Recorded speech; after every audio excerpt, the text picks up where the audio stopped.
Welcome to Indie of the Week. Oh, yes. Ooh. Tingles, tingles, tingles. That was buttery, that. Buttery. Oh, buttery biscuit base. But anyway, a lot of people will know that I quite like Mr. Joseph A. McCullough, who does Rangers of Shadow Deep and Frostgrave and all those other awesome games. Oathmark? Yeah, Oathmark and all that kind of stuff. Well, he does work for some bigger companies like Osprey, and he's worked with Modifius and a whole bunch of other people as well. But what's kind of cool about what he does is that a lot of the stuff that he then presents supplementary to what he's done as the main games doesn't tend to necessarily arrive on bigger sites like Modifius or Osprey and that kind of thing. And especially for one of his games, Rangers of Shadow Deep, he's actually done a lot of this stuff himself. And so what I thought was really cool is to dive into an indie of kind of an indie creator who also works with other bits and pieces. So we looked at Ash Barker last week, who's doing loads of stuff with Joseph at the same time. And I thought what would be kind of cool is to move along the sort of blaster lineup and look at some of the other people who work on that magazine. And so I thought I'd dive into what Joseph has been offering up as part of his... Let's do this! Yes, so... I'm hyped! There's no minis! But there are no books. minis. There are all books. I'm hyped! For those who want minis, skip to the news. There we go. Yeah, fine, whatever. Right. Okay. I know what this is cool. Okay. Right. So if you click on that first link, Lloyd, and you bring it up, you'll see kind of the stuff that Joseph's been doing. So he has put together an enormous array of both digital and written supplements for people who want to dive into his different games, as you can see here. I've also broken it down on some of the other links that I've got in the running. Yeah, for you see that. well. Look at this. Here's one. Yeah. So one of the first ones I wanted to zoom in on is this one here. So Rangers of Shadow Deep is the game that we talked about a couple of years ago, actually. And it's a solo/cooperative game where you can play as Rangers of Shadow Deep, who would have thought it, who go out on adventures, a little bit kind of Middle-earthy vibes, but also a little witchery at the same time. And the initial first book came out and it was fantastic and everyone's had a lot of fun with it. I know Warren was really excited about what it offered. But what was really cool about what Joseph then did next is that he's basically expanded his story now. And so he started off with this one, which was Blood Moon, which, if you haven't guessed by the title, added werewolves into the mix. Sample gets to the introduction. Yeah. But he's now expanded that story throughout like 5, 6, 7 other books. You can see them all arrayed down at the bottom there. Yeah. And all of these continue to tell the expanding story of what's happening within Rangers of Shadow Deep and Alador and the world that he's created. And he's done all of this work alongside the artist that helped him with the initial run of the book, which I thought was really cool. So he's actually gone into a lot of detail of sort of bringing all of this to life and playing around with it and coming up with new mechanics and everything like that as well. So Barrett Stanley's done all the artwork. That's the name I was trying to fish out. But what you'll see with each of these is that they throw little interesting things into the mix. So, for example, with Blood Moon, you had werewolves. With the next one, which is the Temple of Madness, you had traps and you had interior locations and playing around with sort of dungeon delving mechanics. Where is it? Where's the Temple of Madness? If you go, oh no, maybe it's not called the Temple of Madness. Incinerator, that's the one. I think it's called that. No, Temple of Madness. There we go. There, in the middle. In the middle. The green one. The green one. There Where? Oh, here we go. My God, jeez. Jerry's so much easier to direct. And then with the menagerie, he threw monsters and all sorts of pets and things that you could throw into the game as well, which I thought was really nice. And he's very much expanded this to the point where each of these books is like a lovely little kind of role-playing tome of awesomeness. And what's always quite fun about these is that they've not necessarily come out with miniatures lines, because these have kind of all been done by McCullough and sort of and Stanley and stuff, but they've always come out at the same time as like maybe a few fun little miniatures from North Star, who've done a few little bits and pieces here and there to give like undead camels and that kind of stuff into the mix, which I thought was kind of nice. So essentially this first selection of stuff that's really cool about what McCullough's been doing is that if you want to dive into Rangers of Shadow Deep and you've been maybe looking at some of the books from Modifius and that kind of thing, this gives you an amazing opportunity to dive in and find loads of additional stories that he's been working on alongside it and continuing that tale.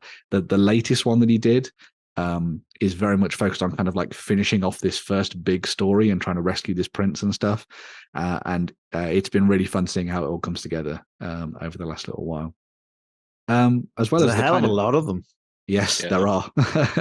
It's one of those games that once you dive into it, I think it becomes your kind of like lifestyle game that you will just play forever, especially when it comes to seeing what people have done on like Facebook groups and that kind of thing as well. In addition to the main books, there's also a fanzine that he worked on, which is called The Star of Alador, which is based around the fantasy world that he created. And again, this kind of dives into the idea of what he's been playing around with in terms of coming up with new and fun rules that maybe he couldn't fit into those expansion books. Do we have a link for that? There is underneath. It's the third link on the running order. Oh, third link. Oh, you skipped the second link. You dip. I didn't skip the second. Oh my God. What? Have you already talked about the second link? Click on Hold that on. one. I can see Hold your on. cursor. Click There's on the that second one. link. There We we go. talked about that. I need to show the picture then. There we go. Yes, so I'm just talking about that at this particular moment. It's almost as if you're not listening to me. But anyway, here's the official sort of fanzine that he did alongside Rangers of Shadow Deep, which is pretty cool, which you can go and dive into and have fun with. And hopefully this one will expand with additional stuff, but we'll talk about a little bit more about that later. Oh, so it's not this one. No, so this is the is one of the other big fanzines that he's been working on. So this was called Spellcaster, and another one of McCullough's games that he created was Frostgrave, which a lot of people have really enjoyed. This does the same thing as what he's done with some of his other fanzines, like the Star of Alador, the one that we were just looking at there, where you can dive in and find loads of additional new rules for playing out awesome adventures and things like that. So, for example, in the first issue there, you get Knights and Templars. But then as you go through all of them, there'll be new additional rules thrown into the mix that... Is he involved in the other ones too then? Yeah, so he's done all of these and helped with all of them and brought them all to the tabletop, which I think is really cool. So if you're looking to expand Frostgrave in ways that maybe you haven't seen done in official supplements, this does that, which is really cool. And for example, there's nothing really about dragons in the official rules for Frostgrave, but then with Spellcaster, as we saw in that last issue, he did that and he threw dragons into the mix for you to have fun with, which was really nice. I had no idea there was a magazine. Yeah.